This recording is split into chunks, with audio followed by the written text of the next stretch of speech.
नमो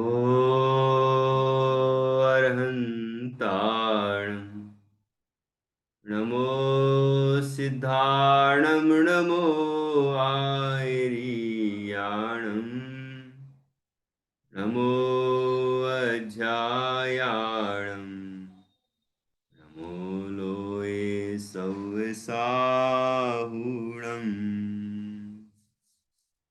मङ्गलं भगवान् वीरो मङ्गलं गौतमो गणी मङ्गलं कुन्दकुन्दाद्यो जैनधर्मोऽस्तु मङ्गलम् सर्वमङ्गलमाङ्गल्यं सर्वकल्याणकारकं प्रधानं सर्वधर्माणां जैनं जयतु शासनम् जैनं जयतु शासनम्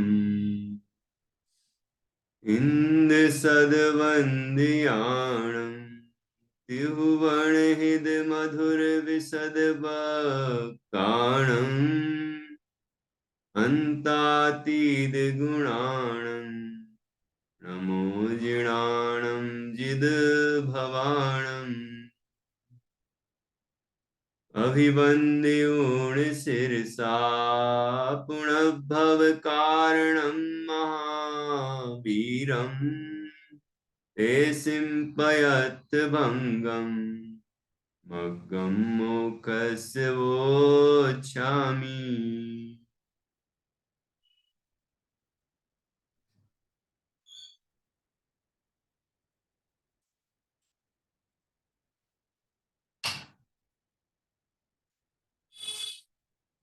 आचार्य श्री कुंद कुंद देव द्वारा रचित यह पंचास्तिकाय संग्रह है, परमागम है। इसका तीसरा अधिकार है और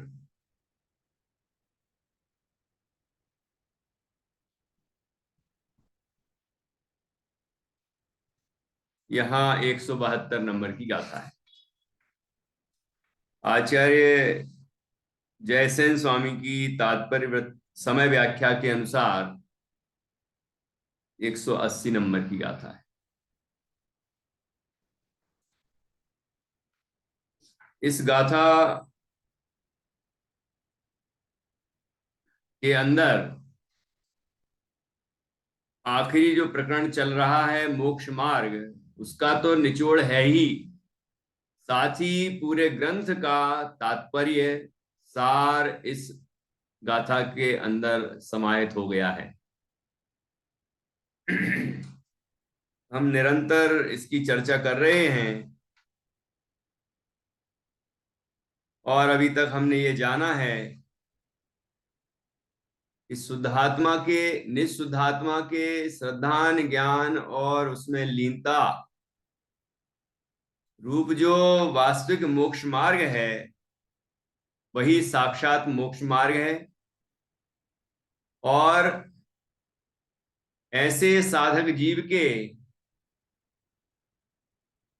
कमजोर भूमिका में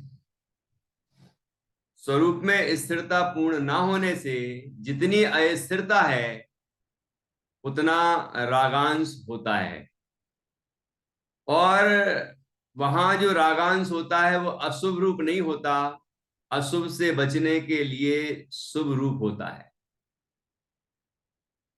मंद कसाय रूप होता है, अरहंत आदि की भक्ति आदि रूप होता है। लेकिन वह जो शुभ राग होता है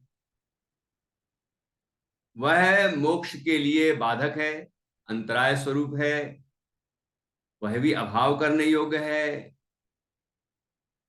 इसलिए जीव अपने स्वरूप की साधना में निरंतर निरंतर लगने का प्रयत्न करता है। यह भूमिका मुख्य रूप से निर्ग्रंथ अवस्था की है, मुनिराज की है।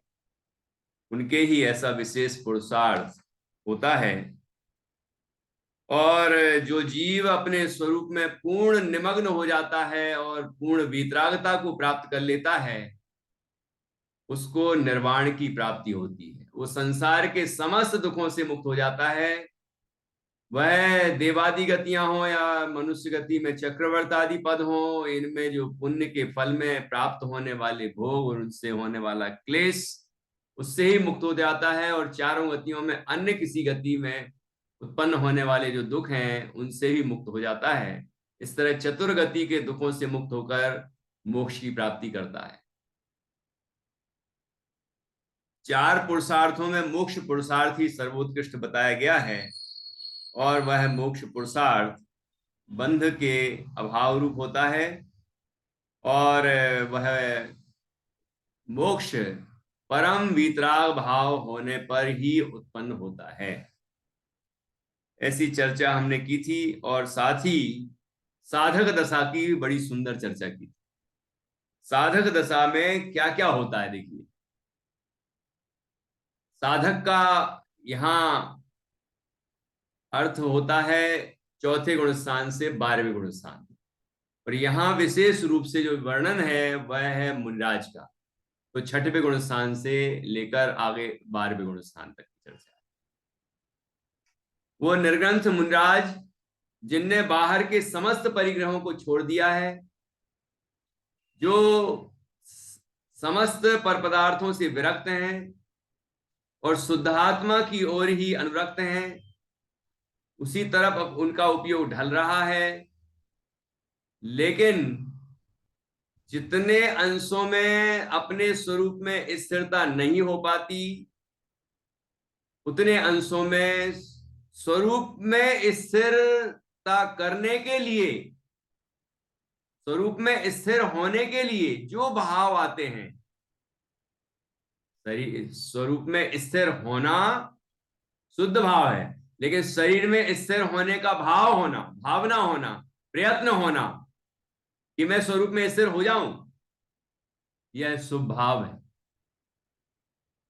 ठीक है। इसके लिए वो मुनिराज महान व्रत का पालन करते हैं, उत्तर गुणों का पालन करते हैं, तपस्रण करते हैं, 12 तप तपते हैं, और सभी अनेक तरह के मूल गुण, 28 मूल गुण और अनेक तरह के उत्तर गुण, उनका भी पालन करते हैं, परिचय आदि सहन करते हैं, परिचय जय इत्यादि सभी बाहर में करते हुए वो मुनिराज अपने उपयोग को पहले तो अशुभ से बचाया, और फिर अपने स्वरूप में लगने से वो शुभ से भी उनका उपयोग विरक्त हो गया। उस उपयोग से भी वह जो शुभ उपयोग चल रहा था उससे भी वो मुक्त हो गए, और अपने स्वरूप में पूर्ण स्थिरता होने पर पूर्ण शुद्ध भाव रूप परिणमित होते हैं, पूर्ण वितराग रूप परिणमित होते हैं, और उसके फल में मोक्ष दशा की प्राप्ति होती है। ऐसी सुंदर प्रक्रिया यहां पर हमने पढ़ी थी। देखिए, एक बार फिर से पढ़ रहा हूं मैं। यहां हम पीडीएफ में जो पढ़ा था एक बार पुनः पढ़ेंगे। बहुत सुंदर प्रकरण है साधक दशा का। उसके बाद हम केवल व्यवहारालंबी और केवल निश्चयालंबी मिथ्या दृष्टियों की क्रमशः चर्चा करेंगे। ये प्रकरण जो कल हमने पढ़ा था वो एक बार पुनः पढ़ेंगे। देखिए, यहां से पहले गाथा भी पढ़ लेते हैं, गाथा का पाठ भी पढ़ेंगे। ये देखिए 172 की गाथा।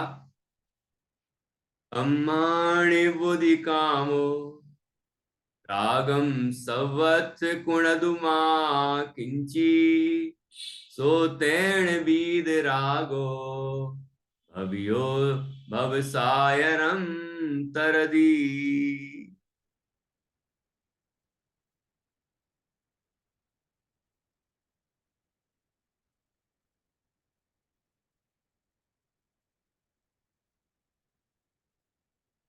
ये सब प्रकरण अपना हो चुका है और ये प्रकरण भी हम समझ चुके हैं। थोड़ी सी कसर रह गई थी, इसलिए एक बार पुनः पढ़ रहे हैं। अभी चर्चा भी हमने की, उसी बात को यहाँ विशेष समझाया है। अनादिकाल से भेदवासित बुद्धि होने के कारण प्राथमिक जीव व्यवहार नय से भिन्न साध्य साधन भाव का अवलंबन लेकर सुख से तीर्थ का प्रारंभ करते हैं, अर्थात सुगमता से मोक्ष मार्ग की प्रारंभ भूमिका का सेवन करते हैं। जो समय सारणी की 12 नंबर की गाथा में परम भाव में स्थित, अपरम भाव में स्थित, इस तरह से चर्चा आई है, वो यहां भी समझ लेना चाहिए।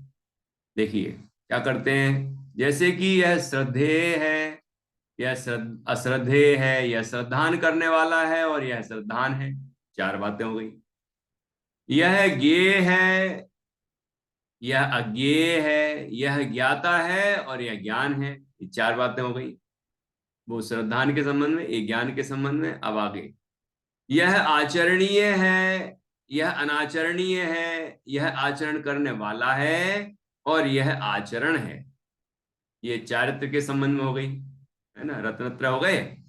इस प्रकार कर्तव्य, अकर्तव्य, कर्ता और कर्म रूप विभागों के अवलोकन द्वारा जिन्हें कोमल उत्साह उल्लसित होता है,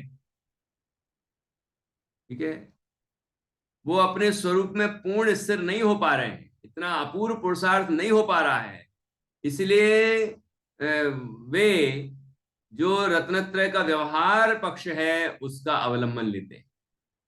व्यवहार नय से जिसे रत्नत्रय कहा जाता है, ऐसे भिन्न साध्य साधन रूप व्यवहार रत्नत्रय, उसका वो अवलंबन लेते हैं। ऐसे वे प्राथमिक जीव धीरे धीरे मोह मल्ल को उखाड़ते जाते हैं, ठीक है, धीरे धीरे मोह मल्ल को उखाड़ते चले जाते हैं, क्योंकि ये सब आचरण करते करते वह अपने स्वरूप की ओर झुकते हैं, स्वरूप का अनुभव करते रहते हैं। इससे संवर निर्जरा होती रहती है, ठीक है ना, और उससे ही वे धीरे धीरे मोह मल्ल को उखाड़ते जाते हैं, ठीक है। मिथ्यात्व तो पहले ही दूर हो गया है, चारित्र मोहिनी में अनंतानुबंधी अप्रत्यक्षानुवर्ण और प्रत्यक्षानुवर्ण भी दूर हो गई है, एक संज्वलन रह गई है, उसका भी धीरे धीरे अभाव करने का प्रयत्न कर रहे हैं। कदाचित अज्ञान के कारण, यहां अज्ञान शब्द का अर्थ क्या है, स्वसंवेदन ज्ञान के अभाव के कारण, अर्थात जब स्वरूप में स्थिरता होती है, जिसको शुद्धोपयोग कहते हैं, तो वो अवस्था जब नहीं हो पा रही है तो उसको यहां पर अज्ञान शब्द का प्रयोग किया है, अर्थात वो निर्विकल्प अनुभव की दशा नहीं हो पा रही है, ठीक है ना, निर्विकल्प स्वानुभव नहीं हो पा रहा है, वही यहां पर अज्ञान शब्द से कहा गया है। कदाचित अज्ञान के कारण अर्थात स्वसंवेदन ज्ञान के अभाव के कारण, मद अर्थात कसाय, कसाय तो होती है, जैसे अब संज्वलन भी है तो उसके भी क्रोध मान माया लोभ, ये कसाय तो होती है, और प्रमाद के वश होने से, प्रमाद स्वस्वरूपे स्वरूप, स्वरूप का अनादर, आत्म स्वरूपे अनादरम, मतलब अपने स्वरूप का अनादर करना वही प्रमाद है, ठीक है। मतलब क्या हुआ कि जब वो स्वरूप में स्थिर नहीं हो रहे हैं तो यही तो अनादर है, और वो व्रतादिक में, तपस्या आदिक में, इन सब में उपयोग लगाते हैं, श्रद्धेय कौन है, श्रद्धान कौन है, ये सब, जो ज्ञान कौन है, ज्ञेय कौन है, आचरणीय कौन है, आचरण क्या है, इत्यादि 4 बोल जो कहे, तो इनमें उनका उपयोग लगता है, तो यही तो आत्मा से उपयोग हटा और इनमें उपयोग लगा, ये शुभ विकल्प रूप उपयोग हुआ, तो इसी को तो प्रमाद कहते हैं। अर्थात स्वरूपे अनादरम, स्वरूप में जो अनादर हुआ, मतलब स्वरूप की संभाल नहीं हुई उस समय, स्वरूप में लीनता नहीं हुई उस समय, स्थिरता नहीं हुई उस समय, तो वो अस्थिरता जो हुई है वह प्रमाद के कारण से भी हुई है, ठीक है। तो कदाचित अज्ञान के कारण, मतलब स्वरूपानुभव नहीं हो रहा है उस कारण, मद, मद और मद अर्थात कसाय, है ना, संजुलन कसाय की तीव्रता हो, तब 7वें से 6वें में आ जाते हैं। और प्रमाद के वश होने से, क्योंकि प्रमत्त व्रत गुण स्थान है ही वो 6वां, है ना, क्योंकि प्रमाद के वश ही वो 6वां गुण स्थान उत्पन्न होता है। तो उससे अपना आत्म अधिकार, अपना आत्म अधिकार, आत्मा में अधिकार, आत्मा में स्थिरता रूप अधिकार शिथिल हो जाने पर, मतलब अपने स्वरूप में स्थिरता नहीं हो रही है, जब स्वरूप से अस्थिर हो रहे हैं, उस समय क्या करते हैं, अपने को न्याय मार्ग में प्रवर्तित करने के लिए, ध्यान से सुनना, अपने को न्याय मार्ग में प्रवर्तित करने के लिए, न्याय मार्ग, कि न्याय मार्ग तो मोक्ष मार्ग ही है। तो अभी क्या कर रहे हैं कि जब स्वरूप में स्थिरता होती है तो मोक्ष मार्ग में वृद्धि होती है, लेकिन जितनी जितनी अस्थिरता होती है उतनी उतनी हानि भी है। उसमें शुभ राग है, ठीक है ना, अशुभ का तो वहां काम ही नहीं है। तो उद्देश्य क्या है उस शुभ अवस्था का, कि जिससे कि हम जल्दी से अपने स्वरूप में चले जाएं, ठीक है ना। तो अपने को न्याय मार्ग में प्रवर्तित करने के लिए और अशुभ से बचने के लिए और स्वरूप में लीन होने के लिए, परमार्थ मोक्ष मार्ग प्रकट करने के लिए, उसकी वृद्धि के लिए वे प्रचंड दंड नीति का प्रयोग करते हैं, प्रायश्चित विधि से शुद्ध होते। प्रचंड दंड नीति, है ना, कठोर तप तपते हैं। पुनः पुनः पुनः अपने आत्मा को दोषानुसार प्रायश्चित देते हुए वे सतत उद्यमवंत वर्तते हैं। जैसा दोष होता है उनके द्वारा, जिस तरह का प्रमाद होता है ना, जिस जिस तरह का विकार होता है, जिसके कारण ये 6वें गुण स्थान में 28 गुणों का पालन करते हुए अतिचार आदि लग जाते हैं, तो उसको वह जैसा दोष है उसके अनुसार प्रायश्चित देते हैं अपने आप को, ठीक है ना। पुनः पुनः दोषानुसार प्रायश्चित देते हुए स्वयं को प्रायश्चित दे रहे हैं। वे सतत उद्यमवंत वर्तते हैं, पुरुषार्थ निरंतर निरंतर उनका चलता रहता है कि कैसे मैं अपने में लीन हो जाऊं, है ना। लेकिन जब लीन नहीं हो पाते तो व्रताधिक का पालन करते हैं, तपस्याधिक करते हैं, स्वाध्याय करते हैं, ये लेखन करते हैं, है ना, बहुत सारे कार्य जो उनकी भूमिका के अनुरूप हैं, अनुकूल हैं, वो कार्य वो करते हैं, भूमिका के विरुद्ध कोई कार्य नहीं करते। तो इस तरह उद्यमवंत वर्तते हैं तो क्या होता है कि भिन्न विषय वाले श्रद्धान ज्ञान चारित्र के द्वारा, अर्थात आत्मा से भिन्न जिसके विषय हैं, ऐसे भेद रत्नत्रय द्वारा। श्रद्धान का विषय क्या है, 7 तत्व, देव शास्त्र गुरु, ठीक है ना, स्वापर, ये पर, ये सब उनके विषय हैं, ठीक है ना, क्योंकि अभेद रत्नत्रय में तो आत्मा ही विषय होता है। ज्ञान का, श्रद्धान का, चारित्र का, सबका एक ही विषय होता है, वह है निशुद्धात्मा। लेकिन यहाँ जो भेद रत्नत्रय है उसके 3 अलग अवलंबन है। श्रद्धान का विषय है देवशास गुरु, 7 तत्वों की भेद रूप श्रद्धा इत्यादि।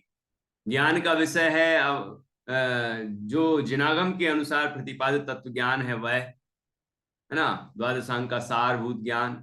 और चारित्र का विषय है व्रत, शील, संयम आदि, ये सब। प्राणियों के घात नहीं हो इत्यादि। तो इस तरह से ये संस्कार होते हैं भेद रत्नत्रय में, कि भिन्न विषय वाले श्रद्धान ज्ञान चारित्र के द्वारा जिसमें संस्कार आरोपित होते जाते हैं, कि ऐसी अवस्था में क्या करते हैं कि जब व्यवहार रत्नत्रय चल रहा है, भिन्न साध्य साधन भाव चल रहा है, तो ऐसी दशा में क्या करते रहते हैं कि प्रयत्न तो अपने स्वरूप में स्थिरता का ही करते रहते, दूसरा कोई प्रयत्न नहीं है, ठीक है ना। ये व्रताधिक और तपस्याधिक अशुभ से बचने के लिए और अपने स्वरूप में लीन होने के लिए ही होते हैं, उनका दूसरा कोई उद्देश्य नहीं होता। एक बार मैंने प्रश्न किया था कि दो मुनराज थे, एक मुनराज वृद्ध थे। मंजूषा जी, आप बताना। दो मुनराज थे, एक मुनराज वृद्ध थे और एक मुनराज युवा थे। दोनों ही मुनराज में से युवा मुनराज ने आज उपवास किया था, वृद्ध मुनराज ने उस दिन आहार लिया था। ठीक है। तो एक ने उपवास किया अर्थात आहार ग्रहण नहीं किया, और एक ने आहार ग्रहण किया, लेकिन दोनों को ही प्रमाद आया। सामायिक के समय दोनों का ही उपयोग अस्थिर हो गया, प्रमाद आ गया। तो वो अपने आचार्य के पास पहुंचे सामायिक के काल के बाद, और उनसे अपना दोष प्रकट किया और प्रायश्चित के लिए निवेदन किया। ठीक है। तो अब आचार्य उनको प्रायश्चित क्या देंगे? दोनों को ही आहार संबंधी प्रायश्चित देंगे। एक को कहेंगे कल आहार ग्रहण करना, और एक को कहेंगे आहार ग्रहण नहीं करना, है ना। तो किसको कहेंगे कि आहार ग्रहण करना, और किसको कहेंगे कि कल आहार ग्रहण नहीं करना? बताइए, आपके विवेक के अनुसार बताएं। हम्म। जिन्होंने आहार लिया था तो भी प्रमाद आ गया, हम्म। इसको कहेंगे तुम कल उपवास करो। और हम्म। जिन्होंने आहार ग्रहण किया था तो भी उनको प्रमाद आ गया, तो उनको कहेंगे कि आप, जिन्होंने उपवास किया था उनको आहार ग्रहण करने के लिए कहेंगे, जिनको आहार किया था तो भी प्रमाद आया उनको उपवास करने को लिए कहेंगे। मुझे हिंदी ज्यादा आती नहीं सर। हाँ, कोई बात नहीं, हम हिंदी समझ गए आपकी, है ना। आपका मैं, भाई है। हमारे यहाँ मराठी बोलते हैं ना, मुझे हाँ, मराठी मालूम है, आता मालूम है, कोई है। दिक्कत नहीं। सोलापुर। तो हम्म। देखिए, आहार संबंधी ही प्रायश्चित था, लेकिन आपने उल्टा बोला है। कैसे? जिनने आहार ग्रहण किया था, उनको प्रमाद आ गया। हाँ, तो उनको कहेंगे कल फिर से आहार ग्रहण करना। और जो युवा ऐसा? मुराज थे जिनने की आहार ग्रहण नहीं किया था, उनसे कहेंगे कल भी उपवास करना। ऐसा कैसा लगाने का फिर? हाँ, ये कैसे? देखो, जो प्रमाद आया है दोनों को, उसका कारण क्या है? उसका कारण आहार ग्रहण करना और नहीं ग्रहण करना नहीं है, उसका कारण है अवस्था। वृद्ध मुनराज वृद्धावस्था के कारण कमजोर होने से उनको प्रमाद आया, तो उनको आहार मिलेगा तो उनकी जो कमजोरी है वो दूर होगी, और वो अपने स्वरूप में स्थिर हो सकेंगे, शुद्धोपयोग की वृद्धि कर सकेंगे। और वृद्ध जो युवा मुनराज हैं उनने आहार ग्रहण नहीं किया, लेकिन आहार ग्रहण नहीं करने से प्रमाद नहीं आया। कोई को आहार नहीं लेने से प्रमाद थोड़ी आता है ना। तो उनको युवावस्था का जो यौवन यौवन जन्य जो उन्माद होता है ना, जो जिस तरह का उनके शारीरिक योग्यता होती है, उसके कारण प्रमाद आया था। तो आचार्य ने उस बात को समझा और उनसे कहा कि कल उपवास करना। तो उससे क्या होगा कि वो पुनः उपवास करेंगे, तो जो उनका अतिरेक है ना, शारीरिक, वो कम हो जाएगा। थोड़ा होगा, कम हो जाएगा। कम हो जाएगा। तो उससे उनका प्रमाद दूर हो जाएगा, सही है, बिल्कुल के सही है। स्वरूप में स्थिरता कर सकेंगे। ख्याल आया? लॉजिक हाँ, समझ में आया? हाँ, आया है, तो बिल्कुल सही है। है ना। तो आहार ग्रहण करना और नहीं करना वो प्रयोजन नहीं है, बल्कि शुद्धोपयोग की वृद्धि करना वो प्रयोजन प्रयोजन है, है ठीक। ना। स्वरूप में स्थिर होना प्रयोजन है। तो जिस तरह से स्वरूप में स्थिर हुआ जा सके, आचार्य उस तरह का प्रायश्चित देते हैं। देते हैं। ठीक है ना। ये ब्रह्मचारी कल्पना बहन को आप जानते होंगे। हाँ, जानते हैं। हाँ, उन, उन्होंने, हम जब विद्यार्थी थे 20 साल पहले, हाँ, तो 22 साल हो गए होंगे, तो उस तब उन्होंने हमारी कक्षा में, गवर्नमेंट सार की कक्षा में सुनाया था ये उदाहरण, और हम लोगों से प्रश्न किया था। अच्छा। आपने जवाब दिया, इसी तरह हम लोगों ने जवाब दिया। लेकिन उन्होंने जब ये तर्क देके जवाब दिया तो हम्म। रोमांचित हो गए। समझ में आई बात कि देखो, आचार्य का प्रयोजन आहार ग्रहण कराना और नहीं ग्रहण कराना नहीं है। आचार्य हम्म। का प्रयोजन है शुद्धोपयोग में कैसे वृद्धि हो, बिल्कुल। स्वयं और के तब और अन्य अपने शिष्यों के भी शुद्धोपयोग में वृद्धि हो, बुद्धि हो। है ना, वीतरागता में वृद्धि हो, जिससे कि मोक्ष की ओर बढ़े जीव, वह ही उपाय करने योग्य है। ठीक है ना। नहीं पंडित जी, अभी उपास किया तो ग्लानि आती है थोड़ी, तो ग्लानि और प्रमाद में क्या फर्क है? नहीं, गिलानी तो अलग चीज है, गिलानी तो घृणा हो गई, उनको गिलानी कहाँ आती है। नहीं, थोड़ी थकावट भी आती है ना, थकावट अच्छा। आती है ना। अच्छा, थकावट। हाँ। तो थकावट तो वृद्ध मुनिराज को आएगी, युवा मुनि हाँ। तो नहीं आएगी जल्दी से थकावट, हम्म। है ना। तो मैं आहार लेने से प्रमाद थकावट तो क्या दूर होने के लिए आहार लेने के लिए बोला क्या वहाँ फिर? मतलब ये थकावट नहीं, जो हाँ। शारीरिक कमजोरी। वो ज्यादा होता है ना, जो उन्माद होता है शरीर का, यौवन का, यौवन अवस्था का जो होता है ना, हाँ। और कम करने के लिए, बैलेंस करने के लिए आचार्य ने एक दिन और उपवास करने के लिए कहा, जिससे कि वो जो अतिरेक हो रहा है यौवन का, वो थोड़ा सा शिथिल पड़ेगा, तो जरूर। बैलेंस बन जाएगा। ये अच्छा। शिथिल है तो थोड़े से इनको शक्ति आ जाएगी, और ये हाँ। हो रहा है तो ये थोड़े से कम होंगे, तो दोनों बैलेंस। दोनों अपने स्वरूप में स्थिर होके और शुद्धोपयोग की वृद्धि कर सकेंगे, है ना, ये प्रयोजन, एकदम एकदम सही है। है ना। तो देखो हम्म। यहाँ पर क्या बताया, यही बता रहे हैं ना कि हम्म,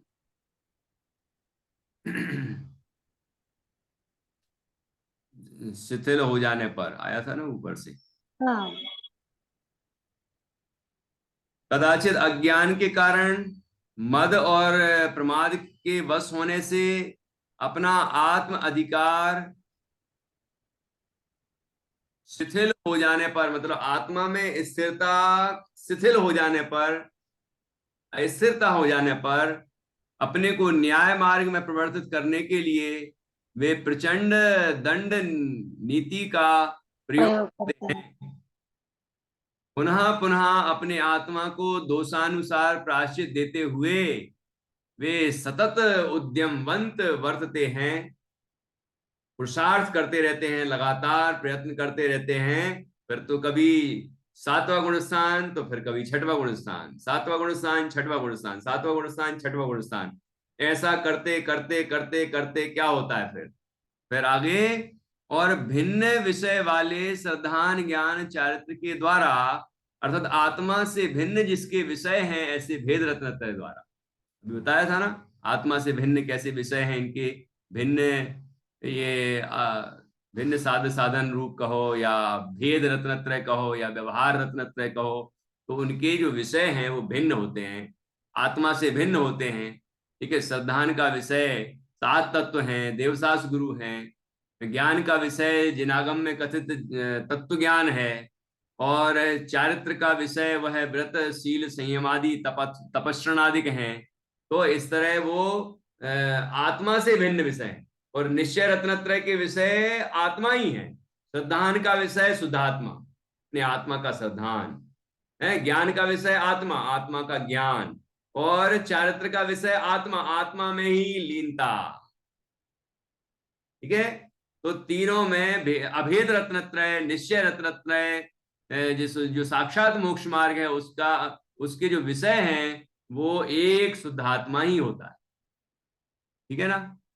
तो यहां पर व्यवहार रत्नत्रय की बात कही तो कहा गया कि वे भिन्न भिन्न विषय वाले होते हैं, श्रद्धान ज्ञान आचरण। ठीक है, जिसमें संस्कार आरोपित होते जाते हैं, लेकिन इससे क्या होता है, भेद रत्नत्रय से, आत्मा से भिन्न जिसके विषय हैं ऐसे भेद रत्नत्रय द्वारा क्या होता है कि जीव अशुभ से बचता रहता है और शुद्ध के लिए प्रयत्न करता रहता है, 12 तपों के द्वारा, 28 मूल गुणों के द्वारा, ठीक है ना, परिचय जय आदि के द्वारा, ये लगातार अपने स्वरूप में स्थिरता का प्रयत्न करते रहते हैं, करते रहते हैं, तो क्या होता है, ऐसे प्रयत्न करते करते करते करते स्वरूप में स्थिरता हो जाती है। और स्वरूप में स्थिरता हो जाती है तो क्या होता है वो आगे बताया है पहले अभी। ये यही बात यहाँ पर और समझाते जा रहे हैं। जिसमें संस्कार आरोपित होते जाते हैं, ऐसे भिन्न साध्य साधन वाले भिन्न साध्य साधन भाव वाले अपने आत्मा में धोबी द्वारा शिला की सतह पर पछाड़े जाने वाले, धोबी जैसे पत्थर पर कपड़े को ऐसे पछाड़ता है ना, देखा होगा धोबी को धोते हुए कपड़े। कभी कभी हम लोग भी ऐसे कपड़े धोते हैं, है ना, आप सब भी धोते होंगे कभी। आजकल वॉशिंग मशीन का जमाना है तो ये अवसर कम मिल पाता है ना, लेकिन धोबी तो आज आज भी ऐसे ही धोते हैं, ठीक है ना। तो धोबी के द्वारा शिला की सतह पर पछाड़े जाने वाले, एक बात। फिर उसके बाद निर्मल जल द्वारा भिगोए जाने वाले, ठीक है। फिर पछाड़ पछाड़ के फिर पानी में डालता है तो मैल कुछ निकल जाता है। और फिर और क्या करता है, और क्षार अर्थात साबुन लगाए जाने वाले। ये तीनों कार्य एक साथ ही होते हैं, मतलब ऐसा कि पानी में भिगोया और सर्फ साबुन वगैरह लगाई या सर्फ में भिगोया, और उसके बाद फिर उसको मैल को जरा कमजोर करके फिर पछाड़ लगा लगा के उसका मैल बाहर निकाल देते हैं। तो यहाँ पर पूरा उदाहरण इकट्ठा समझ लेना। कुल मिला के इन तीन विधियों द्वारा उस कपड़े की गंदगी को साफ करते हैं, ठीक है। तो क्या होता है, एक ही बार में पूरा साफ हो जाता है क्या, कि नहीं, फिर प्रयत्न करते हैं, है ना। फिर ऐसे ऐसे फुलक के और फिर बार बार पछाड़ के, कोई और भी थोड़ा बहुत ज्यादा मैल रह जाता है तो ऐसे रगड़ के, मतलब ऐसे प्रयत्न करते करते करते थोड़ा थोड़ा साफ होते होते फिर आखिर में तो पूरा साफ हो ही जाता है, शुद्ध हो जाता है वो वस्त्र। तो ऐसे यहाँ पर उदाहरण के माध्यम से समझा रहे हैं, आगे देखिए। और साबुन लगाए जाने वाले मलिन वस्त्र की भांति थोड़ी थोड़ी विशुद्धि प्राप्त करके, थोड़ा थोड़ा वह वस्त्र शुद्ध होता चला जाता, होता चला जाता, होता चला जाता है। कभी कभी कोई कोई दाग ऐसे हो जाते हैं कि एक धुलाई में मान लीजिए 75% साफ हो गया, तो अभी वो अगली धुलाई में थोड़ा और साफ होगा, फिर और साफ होगा, फिर पूरा साफ हो जाएगा, मतलब एकदम बढ़िया हो जाएगा कपड़ा, ठीक है ना, साफ। तो ऐसे ही प्रयत्न करते करते लगातार ये वो शुद्ध हो जाता है। उसी प्रकार उसी अपने आत्मा को जिसमें भेद रत्नत्रय का प्रयोग किया गया था, उसी अपने आत्मा को निश्चय नय से भिन्न साध्य साधन भाव के अभाव के कारण, अब जो जो भिन्न साध्य साधन था, श्रद्धान का विषय देवशास्त्र गुरु या सात तत्व, है ना, ये सब था। अब क्या हुआ कि आत्मा ही विषय बन गया। श्रद्धान का विषय भी आत्मा, ज्ञान का विषय अभी जिनागम में कथित वस्तु स्वरूप बन रहा था, लेकिन अब वस्तु स्वरूप में मैं भी तो वस्तु हूं, ऐसा भेद ज्ञान करके और अपने स्वरूप में स्थिर हो जाता, अपने आत्मा ज्ञान प्राप्त कर लेता है, ठीक है ना। और अभी व्रतादिक में आचरण कर रहा था, तपस्रण आदि कर रहा था, प्रायश्चित आदि ले रहा था, परिचय जय इत्यादि कर रहा था, और फिर क्या होता है, ऐसा करते हुए ये अपने स्वरूप की ओर उपयोग ढलता है और अपने स्वरूप में स्थिर हो जाता है। तो आत्मा की श्रद्धा ज्ञान और उसमें ही लीनता, तो ये अभिन्न रत्नत्रय हो गया, अभिन्न साध्य साधन हो गया, अभेद रत्नत्रय हो गया, क्योंकि तीनों का विषय एक है। श्रद्धान ज्ञान और आचरण तीनों का विषय एक शुद्धात्मा ही है। तो ये अभेद रत्नत्रय हुआ, या भिन्न अभिन्न साध्य साधन हुए, ठीक है ना। तो भिन्न साध्य साधन का अभाव हो गया तो अभिन्न साध्य साधन प्रकट हो गया। उसी अपने आत्मा को निश्चय नय से भिन्न साध्य साधन भाव के अभाव के कारण दर्शन ज्ञान चारित्र का समाहित पना जिसका रूप है, अभेद पना, समाहित पना अर्थात अभेद पना जिसका रूप है, कि श्रद्धान, ज्ञान और आचरण तीनों का विषय एक शुद्ध आत्मा, आत्मा की श्रद्धा, आत्मा का ज्ञान, आत्मा में लीनता, मैं आत्मा हूं, है ना, ऐसा श्रद्धान, ऐसा ही ज्ञान और स्वरूप में ही लीनता, तीनों का विषय एक और तीनों परिणाम एक आत्मा में ही ढले हुए, और इस तरह आत्मा में ढले हुए हैं कि वो उनसे भेद करना मुश्किल है ना, ऐसे वो एकाकार हो जाते हैं आत्मा के साथ। आत्मा भी वीतराग है और वो परिणाम भी वीतराग हैं, आत्मा भी शुद्ध है और परिणाम भी शुद्ध है, ठीक है ना। तो इस तरह की अवस्था होती है। तो यहां कहा कि दर्शन ज्ञान चारित्र का समाहितपना अर्थात अभेदपना जिसका रूप है, सकल क्रिया कांड के आडंबर की निवृत्ति के कारण अर्थात अभाव के कारण, और क्या हुआ कि जो व्रतादिक कर रहे थे, जो तपस्या कर रहे थे, जो बाहर के और क्रियाओं के विकल्प कर रहे थे, है ना, अब वो विकल्प समाप्त हुए, अपने स्वरूप में स्थिर हैं। जब जब तपस्रण के विकल्प हो रहे थे, सामायिक आदि के विकल्प हो रहे थे, तब तक तो वो व्यवहार में चल रहे थे, लेकिन सामायिक करते करते के विकल्प होते होते क्या हुआ कि सामायिक हो गई, मतलब अपने स्वरूप में स्थिरता हो गई। तपस्रण करते करते, तपस्रण के विकल्प करते करते क्या हुआ कि अपने स्वरूप में स्थिरता हो गई। जो स्थिरता हुई है आत्मा में, अब वहां से देखा जा रहा है। ये नहीं कह रहे कि बाहर में तपस्रण करता हुआ नहीं दिख रहा, बाहर में तो ऐसे ही दिखेंगे, परिचय सहते हुए, तपस्रण करते हुए, है ना, ऐसे ही दिखेंगे ना। लेकिन अंदर में अब परिणाम में वो करने का विकल्प समाप्त हो गया, वो विकल्प, शुभ विकल्प समाप्त हो गया, अब स्वरूप में स्थिरता हो गई।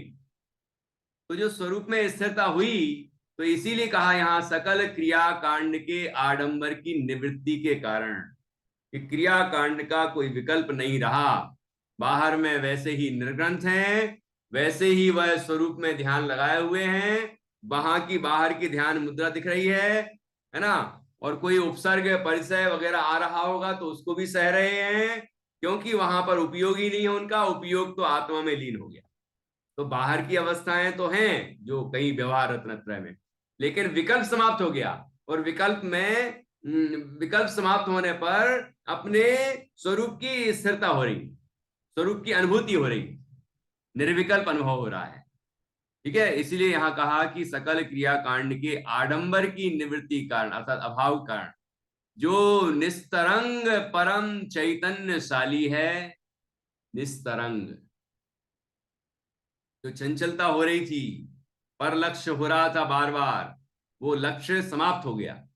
जो विकल्प हो रहे थे, सात तत्व हैं, देवसास गुरु हैं, है ना, वस्तु का स्वरूप ही ऐसा है, मैं पर से भिन्न हूं, मैं ऐसा हूं, मैं ऐसा हूं, है ना, और जो व्रतादिक और तपस्यादिक के विकल्प हो रहे थे, तो ये सब विकल्प समाप्त हो गए और अपने स्वरूप में स्थिरता हो गई। तो जो निस्तरंग परम चैतन्यशाली है तथा जो निर्भर आनंद से समृद्ध है, जब ऐसा हुआ कि जब जीव अपने आत्मा की श्रद्धा ज्ञान और उसमें लीनता करता है, अपने स्वरूप में ही स्थिर हो जाता है, तो क्या होता है कि ऐसी दशा में, निर्विकार निर्विकल्प दशा में आनंद की उत्पत्ति होती, निराकुल आनंद पैदा होता है। तो जितनी जितनी स्थिरता बढ़ती चली जाती है, उतना उतना आनंद भी बढ़ता चला जाता है। तो तथा जो निर्भर, अच्छी तरह से भरा हुआ ना, आनंद से समृद्ध है, ऐसे भगवान आत्मा में विश्रांति रचते हुए अपने भगवान आत्मा में विश्रांत हो गया है, आराम मिल गया है, शांति मिल गई है, संतुष्टि मिल गई है, निराकुल सुख मिल गया है।